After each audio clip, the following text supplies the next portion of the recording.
friends, in this video we will discuss summary of lesson 3rd of 12th class.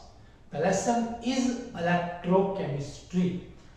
Electrochemistry means chemistry of electrons. Chemistry of electrons. Chemistry of electrons.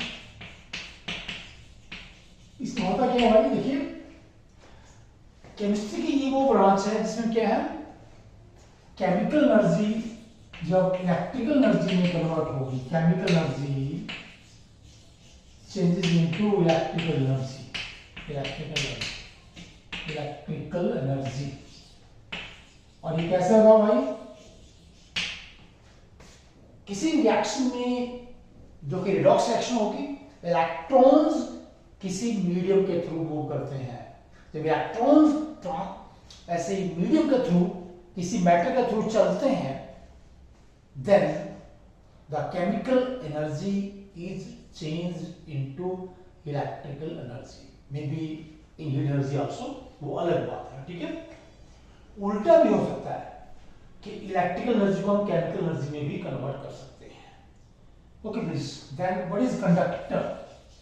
Conductor, any matter, please, very important, any matter through which current can pass,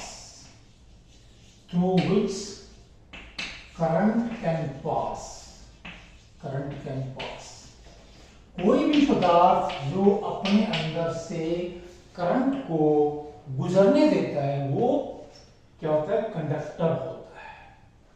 basically conductors are of two types. Metallic conductors क्या होते हैं? ये metals होते हैं, ये metals हैं, metals इनमें free electrons होते हैं, मेटल्स में फ्री इलेक्ट्रॉन्स होते हैं, ठीक है। जैसे हम जानते हैं copper, zinc, silver, gold etcetera, ठीक है। These metals contain free electrons, mobile electrons, that is why current can pass through these metals. Then we have the non-metallic conductors. Non-metallic conductors जिन्हें हम इलेक्ट्रोलाइट्स भी कहते हैं। इलेक्ट्रोलाइट्स क्या है भाई? These are compounds which can conduct current in molten state और in aqueous state. Electrolytes क्या भाई? ये कंपाउंड्स होते हैं जो पिघली अवस्था में या जब उनको पानी में घोल देंगे, किसी और लिक्विड में घोल देंगे, उनका जो सॉल्यूशन है उसमें से करंट पास हो सकता है। इलेक्ट्रोलाइट्स और इलेक्ट्रोकेमिस्ट्री में बेसिकली हम ज्यादा इलेक्ट्रोलाइट्स के बारे में ही स्टडी करते हैं। ओके प्लीज, इलेक्ट्रोलाइट क्या है? कंपाउंड है जो पानी में घुलने पर आयंस में टूट जाता है। इलेक्ट्रोलाइट कोई भी कंपाउंड जो पानी में घुलने पर आयंस बनाएगा, ठीक है। तो कंपाउंड की अगर नेचर देखें तो क्या होते हैं भाई? एसिड होते हैं, ये एसिड होते हैं, बेसिस होते हैं और साल्ट्स होते हैं, ठीक है। जैसे यहाँ पर HCl है, ठीक है, बेस में क्या है? अमोनिया है, ठीक है, और साल्ट में क्या है? Sodium chloride. दूसरा क्या है? तो ये जो इलेक्ट्रोलाइट्स है दो तरह के होते हैं, स्ट्रॉन्ग एंड वीक इलेक्ट्रोलाइट्स। मतलब किसी भी इलेक्ट्रोलाइट को पानी में डालने पर उसके मॉलिक्यूल्स सारे टूटेंगे या पार्शियल टूटेंगे आयंस में। On putting the electrolyte in water, what happens to the molecules? If there is complete dissociation in water, it is strong electrolyte, NaCl, HCl, etc. ऐसा इलेक्ट्रोलाइट जिसके सारे मॉलिक्यूल्स पानी में घुलने पर आयंस बनाते हैं। वीक इलेक्ट्रोलाइट जिनमें ऐसा नहीं होता है, सारे मॉलिक्यूल्स, ऐसा कोई एसिटिक एसिड है जब इसको पानी में घोलेंगे इसके सारे मॉलिक्यूल्स आयंस नहीं बनाते हैं, ये वीक इलेक्ट्रोलाइट है। एक होता है ट्रू इलेक्ट्रोलाइट एंड एक होता है पोटेंशियल इलेक्ट्रोलाइट, ठीक है। ट्रू क्या वजह से NaCl है, इसको पिघला दो तब भी इसमें करंट पास होगा, इसको पानी में घोल दो तब भी इसमें करंट पास होगा। मतलब ये अपनी प्योर स्टेट में भी, प्योर स्टेट का मतलब पानी में घुला हुआ है ये, तब भी इसमें करंट पास होता है। लेकिन जो अमोनिया है, HCl है, अगर ये प्योर होंगे इनमें से करंट पास नहीं होता है, लेकिन इनको जो पानी में घोल देंगे, इनका जो पानी में सोल्यूशन है उसमें से करंट पास होता है। इनको बोलते हैं पोटेंशियल इलेक्ट्रोलाइट, NaCl, ठीक है। Then we have the let's say sodium hydroxide, ठीक है, और भी बहुत से हैं, ठीक है। ये भी क्या है, जब इसको पिघला देंगे इसमें से करंट पास हो सकता है। इनमें अगर ये अमोनिया गैस फॉर्म में, HCl गैस फॉर्म में, बैड कंडक्टर है, करंट पास नहीं होगा, लेकिन पानी में इनका सॉल्यूशन है उसमें करंट पास होता है। इनको बोलते हैं हम पोटेंशियल इलेक्ट्रोलाइट। इस तरह से हम इलेक्ट्रोलाइट्स का ऐसे क्लासिफिकेशन कर सकते हैं। अब किसी भी सॉल्यूशन के जो कंडक्टेंस है, सॉल्यूशन से कितना करंट पास होगा, वो किन किन बातों पर डिपेंड करता है। एक तो पहले आवाज क्या भाई, तो वहां पर सोलवेंट क्या है, सोलवेंट क्या है। देखिए पानी में अगर आपका HCl डाला तो कंडक्टेंस बढ़ जाता है, अगर आपके बेंजीन में डाल देंगे HCl, बेंजीन में डालेंगे HCl, करंट पास नहीं होगा, ठीक है, करंट पास नहीं होगा। Solution of HCl in water is equal to conductor. Solution अगर हम HCl को घोल देंगे, आप लोग घोल जाइए, तो इसमें से करंट पास नहीं होगा। HCl को अगर हम पानी बेंजीन में घोलते हैं तो वो क्या बन जाता है, बैड कंडक्टर रहेगा। वो सॉल्वेंट की नेचर पर डिपेंड करता है। फिर क्या जो इलेक्ट्रोलाइट है, ठीक है, इलेक्ट्रोलाइट की नेचर क्या है, इलेक्ट्रोलाइट की, ठीक है। इलेक्ट्रोलाइट में क्या है, वो स्ट्रॉन्ग है तो कंडक्टेंस ज्यादा होगी, वीक है तो कंडक्टेंस कम होगी, राइट, ओके प्लीज। फिर जो हमारे आयंस बन गए उन पर अगर चार्ज ज्यादा है तो कंडक्टेंस ज्यादा होगी, चार्ज कम है तो कंडक्टेंस कम होगी। अगर हम सॉल्यूशन को क्या कर देंगे, डाइल्यूट कर देंगे, डाइल्यूट करने पर कंसंट्रेशन, तो लो कंसंट्रेशन पर कंडक्टेंस ज्यादा होती है, टेम्परेचर बढ़ाने से कंडक्टेंस बढ़ जाती है।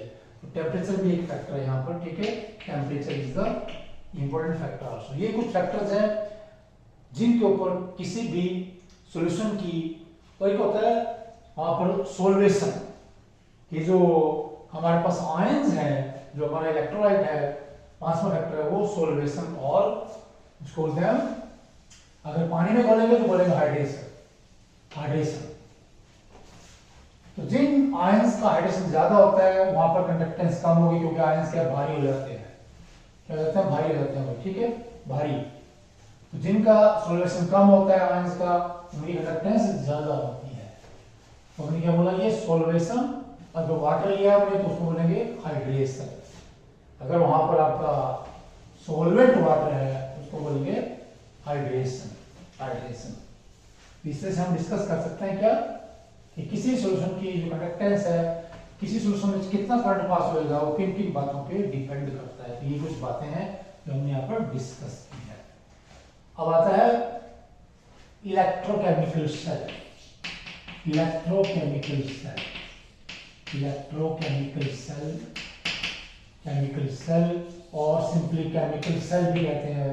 तो it is a device which converts chemical energy into electrical energy। ये डिवाइस है भाई जो केमिकल एनर्जी को इलेक्ट्रिकल एनर्जी में कन्वर्ट करता है। इलेक्ट्रिकल एनर्जी में क्या, केमिकल सेल और इलेक्ट्रोकेमिकल सेल। तो इसमें क्या होगा, इसके अंदर होगी रिडॉक्स रिएक्शन होगी इसके अंदर। इसमें क्या होगा, रिडॉक्स रिएक्शन, रिडॉक्स रिएक्शन। तो ये इस रिएक्शन के दो पार्ट हैं, रिडक्शन, ऑक्सीडेशन। पहले हम देखते हैं ऑक्सीडेशन क्या होता है। ऑक्सीडेशन, ऑक्सीडेशन क्या है, कोई भी कंपाउंड या एलिमेंट, जैसे हमारा जिंक है, अगर ये यहाँ पर क्या है ऑक्सीजन से रिएक्ट कर जाए तो क्रिया क्या है, ये बन जाता है zinc oxide. The process is the oxidation, oxidation, ठीक है प्लीज। अब यहाँ पर हम जानते हैं ये कंपाउंड आयनिक है, आयनिक कंपाउंड है। इस कंपाउंड में क्या है, जो ये जिंक है ये एटॉमिक फॉर्म में नहीं है, ये ऐसे जिंक आयन है ऊपर। ऑक्सीजन क्या है, ये ऐसे एनायन की फॉर्म में है। तो इस रिएक्शन में क्या हुआ, जब जिंक ऑक्सीजन से कंबाइन कर रहा है तो यहाँ पर जिंक दो इलेक्ट्रॉन लूज कर रहा है, ऐसे यहाँ से जिंक यहाँ पर क्या क्या दो इलेक्ट्रॉन लूज कर रहा है, ऐसे लूज कर रहा है दो इलेक्ट्रॉन, और ऑक्सीजन दो इलेक्ट्रॉन ले रहा है ऐसे, क्लियर। ये बन जाता है O नेगेटिव, फिर ये कंबाइन कर जाते हैं और ZnO बन जाता है। अब देखिए इस तरह से जब भी कोई एलिमेंट ऐसे इलेक्ट्रॉन लूज करेगा किसी रिएक्शन में, ठीक है, तो हम कहते हैं कि उसका ऑक्सीडेशन हुआ। अगर मान लीजिए जिंक ही है, अगर ये यहाँ पे क्लोरीन से रिएक्ट करेगा, हालांकि आपका क्या है, ये देखिए प्लीज, ये ऑक्सीजन से कंबाइन नहीं कर रहा है, तो ये रिएक्शन भी यहाँ पर भी क्या है, जिंक का क्या हुआ है, ऑक्सीडेशन हुआ है, ऑक्सीडेशन हुआ है, ऑक्सीडेशन हुआ है, ठीक है, क्योंकि यहाँ पर किसने जिंक ने इलेक्ट्रॉन, इसी तरह से क्या है, अगर यहाँ पर जिंक है सॉलिड और ये 2x पॉजिटिव आयंस है एक्वस में, यहाँ पर तब भी क्या होगा, जिंक पॉजिटिव आयंस बन जाएंगे ऐसे एक्वस में आ जाएंगे ये, ठीक है, और क्या है, H2 गैस यहाँ से रिलीज होगी, तो ये भी ऑक्सीडेशन है। तो ये भी ऑक्सीडेशन कैसे हुआ, तो इससे हमने देख लिया कि यहाँ पर जिंक ऑक्सीजन से कंबाइन करता है, लेकिन जिंक इलेक्ट्रॉन लूज करता है 2, तो इन रिएक्शन में यहाँ पर भी 2 इलेक्ट्रॉन लूज कर रहा है जिंक, तो यहाँ पर भी 2 इलेक्ट्रॉन लूज कर रहा है, इसलिए हमने क्या किया कि जहां पर भी कोई एलिमेंट या कंपाउंड इलेक्ट्रॉन लूज करेगा, हम उस प्रोसेस को बोलेंगे ऑक्सीडेशन। जब इलेक्ट्रॉन का लॉस होगा तो वहां पर गेन भी होगा, and gain of electron in the reduction. यहाँ पर क्या हुआ, प्लीज ऑक्सीजन का क्या हुआ, रिडक्शन हुआ है, ठीक है। इस तरह से यहाँ पर क्या है, क्लोरीन ने यहाँ पर देखिए कि इलेक्ट्रॉन गेन किए है, Cl नेगेटिव इलेक्ट्रॉन गेन किया है क्लोरीन ने, इसका रिडक्शन हुआ, गेन ऑफ रिडक्शन, और यहाँ पर सीधा हो रहा है, सीधा कांटेक्ट में आते हैं। लेकिन इलेक्ट्रोकेमिकल सेल में क्या है, ऑक्सीडेशन रिडक्शन हम अलग अलग वेसल में करते हैं, और इसके दौरान क्या है, केमिकल एनर्जी इलेक्ट्रिकल एनर्जी में कन्वर्ट हो जाती है। तो लेट्स सी ये हम कैसे, ये हम एक सेल यहाँ पर बना के दिखाएंगे, सेल बना के दिखाते हैं, फिर हम इलेक्ट्रोड्स की बात करेंगे, इलेक्ट्रोड्स की बात करेंगे। अभी हम let's see the electrochemical cell, electrochemical cell, उसमें जो मेन फीचर होंगे इलेक्ट्रोकेमिकल सेल में भाई, जो मेन पार्ट्स के लिए इलेक्ट्रोकेमिकल सेल में क्या रहेंगे, लेट्स सी, सारा कुछ आप देखते हैं इसमें।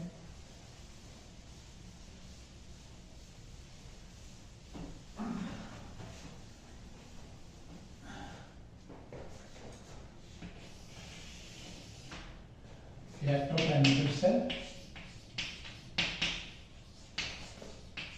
इलेक्ट्रोकेमिकल सेल, और ये बहुत ही ज्यादा इंपॉर्टेंट भी है। इसमें देखिए यहाँ पर ये कंटेनर है, बीकर ले लीजिए, इसमें जिंक आयंस पड़ेगा प्लीज, इसमें क्या भाई जिंक आयंस है, ये जिंक रॉड है यहाँ पर। दूसरा कंटेनर है बीकर, इसमें कॉपर आयंस है, कॉपर आयंस है, और ये कॉपर मेटल है यहाँ पर, और बीच में यहाँ पर क्या ऐसे हम लगा देंगे, एमीटर लगा देंगे, एमीटर या वोल्ट मीटर लगा देंगे, ठीक है। और बीच में यहाँ पर लगा देंगे हम साल्ट ब्रिज, बीच में क्या लगा हमने यहाँ पर, ये साल्ट ब्रिज लगा दिया। यहाँ से करंट फ्लो करता है इसमें से, अगर एमीटर लगाए ना तो यहाँ से क्या इसमें डिफ्लेक्शन होती है एमीटर में, जिससे पता चलता है कि यहाँ पर करंट फ्लो कर रहा है। तो देखिए यहाँ पर हमने क्या किया है, जिंक रॉड, यहाँ पर प्लीज, यहाँ पर इलेक्ट्रॉन का लॉस होता है, नेगेटिव चार्ज है, इसको बोलेंगे एनोड, और यहाँ पर क्या है, इलेक्ट्रॉन आते हैं, इसके ऊपर पॉजिटिव चार्ज होता है, ठीक है, क्योंकि ये यहाँ से। तो देखिए ये जिंक जो है, यहाँ पर जो जिंक का सरफेस है ना मेटल का, जब यहाँ पर ये आयंस के कांटेक्ट में आ रहा है ऐसे सॉलिड, जैसे इलेक्ट्रॉन लूज कर देगा एक्वस में ये, और ये इलेक्ट्रॉन जो भी यहाँ पर पैदा हो रहे हैं ना इसके ऊपर, ये यहाँ पर जो मेटल ये सॉल्यूशन के अंदर है, इसके सरफेस के ये रिएक्शन होगी, ऑक्सीडेशन, लॉस ऑफ इलेक्ट्रॉन्स यहाँ पर होगा। अभी इलेक्ट्रॉन्स यहाँ चल रहे हैं, बीच में चल रहे हैं इलेक्ट्रॉन भी जा रहे हैं, इधर जा रहे हैं, और यहाँ से कॉपर के थ्रू ये सॉल्यूशन में एंटर कर जाते हैं, और सॉल्यूशन में क्या है, कॉपर पॉजिटिव आयंस है, तो copper positive ions aqueous electron को गेन करेंगे, रिडक्शन हो जाता है, कॉपर सॉलिड बन जाता है यहाँ से, ठीक है। जब ये दोनों रिएक्शन यहाँ पर क्या हम जोड़ देंगे इकट्ठा, क्या हो जाएगा, देख लीजिए, जिंक हमारे पास क्या है, जिंक हमारे पास सॉलिड है, ये zinc solid plus copper positive aqueous, aqueous equal to zinc positive aqueous, aqueous copper solid, ये रिडॉक्स रिएक्शन है, और इस रिएक्शन के दौरान केमिकल एनर्जी इलेक्ट्रिकल एनर्जी में कन्वर्ट होती है। क्या मतलब भाई, इसमें क्या है, chemical energy, this is the redox reaction, net reaction of the cell, और ये इनडायरेक्ट रेडॉक्स रिएक्शन है, ऑक्सीडेशन यहां पर हो रहा है, रिडक्शन यहां पर हो रहा है। तो ये दो हमारे पास हाफ सेल्स हैं, ये लेफ्ट में, ये राइट में है, ये क्या बोलते हैं भाई, हाफ सेल, और इलेक्ट्रोड भी कहते हैं इसको, तो इलेक्ट्रोड भी कहते हैं यहां से इसको इलेक्ट्रोड। इस तरह से ये पूरा सेल है, इसमें ये आप इसमें क्या है, साल्ट ब्रिज, ये क्या है हमारे पास भाई, ये ग्लास का बना होता है ऐसे यू शेप ऐसे, और इसमें हम क्या है सोल्यूशन भर देते हैं किसी अमोनियम क्लोराइड, इलेक्ट्रोलाइट का, अमोनियम क्लोराइड या फिर KCl का या अमोनियम नाइट्रेट का, इस तरह से इसमें सोल्यूशन भरा होता है, और इसमें जेल लगा के इसको फिक्स कर देते हैं यहाँ से ना, ठीक है। यहाँ से क्या होता है पर ये देखिए, इसमें जिंक पॉजिटिव आयन, इसमें पॉजिटिव चार्ज ज्यादा हो जाएगा, तो पॉजिटिव चार्ज को न्यूट्रल रखने के लिए क्या है, यहाँ से इसमें से एनायंस इधर आते हैं ताकि सोल्यूशन न्यूट्रल रहे।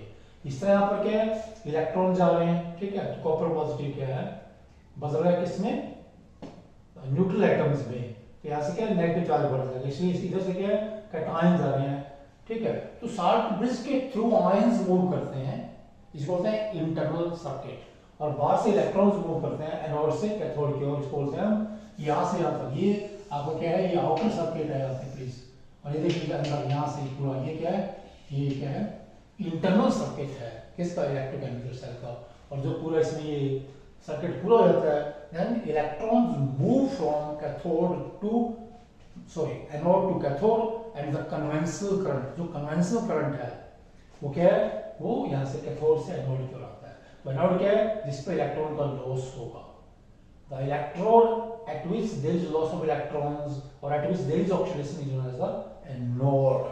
एनोड को हमेशा हम लेफ्ट में रखते हैं, जब सेल को ऐसे रिप्रेजेंट भी करते हैं सिंबल्स की मदद से, सेल को लिखते हैं ऐसे, जिंक, ये सॉलिड होगा प्लीज, यहाँ पर क्या है जिंक आयंस होंगे, इसमें जो भी आयंस होंगे यहाँ पर, ठीक है, साल्ट ब्रिज है ऐसे जिंक आयन, तो लिखता है एक्वस, यहाँ पर लिखता है जो भी इसकी कंसंट्रेशन है प्लीज, जो भी इसकी कंसंट्रेशन है C1 जैसे कंसंट्रेशन, तो कॉपर जो पॉजिटिव है कंसंट्रेशन क्या है C2, और फिर यहाँ पर क्या है, और ये कॉपर मेटल है, ये इस तरह से सिंबल्स की मदद से सेल को छोटा करके लिखना क्या है, सेल रिप्रेजेंटेशन कहलाता है, सेल रिप्रेजेंटेशन। इधर में इसके बहुत से एप्लीकेशंस है, इससे क्या है, किसी भी सेल का जो सिंबल होता है या रिप्रेजेंटेशन, इससे क्या दो सारी रिएक्शंस है, एनोडिक रिएक्शन लिख सकते हैं, कैथोडिक लिख सकते हैं, और रेडॉक्स रिएक्शन भी लिख सकते हैं सेल की, बहुत इसके एप्लीकेशंस हैं रिप्रेजेंटेशन ऑफ सेल की। अब है टाइप्स ऑफ इलेक्ट्रोड्स, तो पहले हम देखा हमें ये metal metal ion, metal metal ion, जो हमने दो इलेक्ट्रोड यहाँ पर दिखाए हैं ना, ठीक है, ये क्या भाई आपके मेटल मेटल आयन इलेक्ट्रॉन दोनों ही, यहाँ पे जिंक आयन है और ये जिंक रोड है, यहाँ पर इसमें कॉपर आयन है, ये कॉपर रोड है इसके अंदर, ठीक है, ये मेटल मेटल आयन। तो देखिए इलेक्ट्रोड में क्या होता है, इलेक्ट्रोड में देखिए दो मैटर होंगे, दो मैटर होंगे अलग अलग, एक इलेक्ट्रॉन रिच है जो इलेक्ट्रॉन लूज कर सकता है, इलेक्ट्रॉन का सोर्स जो होगा, दूसरा होता है electron deficient, electron deficient, electron deficient. जब हम किन्हीं भी दो इलेक्ट्रोड्स को जोड़ के सेल बनाते हैं, ठीक है, जो जिस इलेक्ट्रोड का ऑक्सीडेशन पोटेंशियल ज्यादा है वो इलेक्ट्रॉन लूज करेगा, और इलेक्ट्रॉन लॉस कहां से होगा, उस मटेरियल से जो इलेक्ट्रॉन रिच है, जो इलेक्ट्रॉन का सोर्स है, ठीक है। फिर इलेक्ट्रॉन्स क्या है, एनोड से कैथोड की ओर जाते हैं, और कैथोड में भी क्या दोनों चीजें हैं, इलेक्ट्रॉन सोर्स भी है वहां पर कैथोड में भी, और इलेक्ट्रॉन डेफिशिएंट स्पीसीज भी है। तो इलेक्ट्रॉन डेफिशिएंट स्पीसीज पे क्या होता है, रिडक्शन होता है, और जो इलेक्ट्रॉन सोर्स होता है उस पर ऑक्सीडेशन होता है।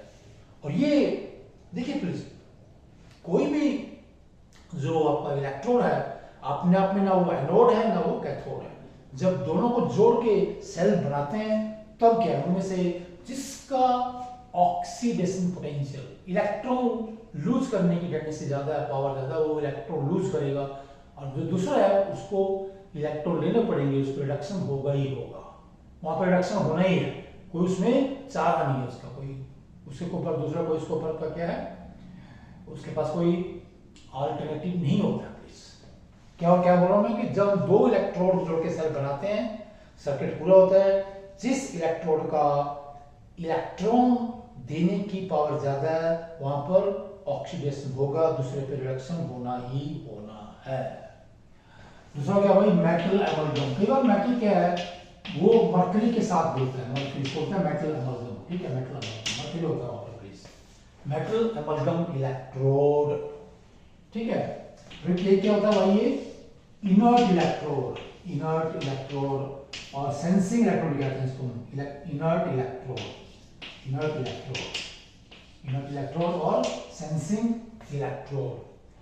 तो इसमें देखिए प्लीज तीसरी चीज क्या होती है, एक इलेक्ट्रॉन सोर्स है और एक स्पीसीज है जो इलेक्ट्रॉन डेफिशिएंट है, एक मेटल या कार्बन का रॉड होता है जो इलेक्ट्रॉन्स की मूवमेंट के काम आता है, उसके ऊपर कोई चेंज नहीं आता, उसमें कोई बदलाव नहीं आता, उसमें कोई रिएक्शन नहीं होती है। किस पे, प्लेटिनम या जो आपका कार्बन का या ग्रेफाइट का जो आपने डाला है वहां पर रॉड, ठीक है। यहां से हम क्या है, जो नॉर्मल हाइड्रोजन गैस इलेक्ट्रोड है, normal hydrogen gas electrode NHC, या इसको स्टैंडर्ड हाइड्रोजन गैस इलेक्ट्रोड कहते हैं, सी भी कहते हैं इसको ना।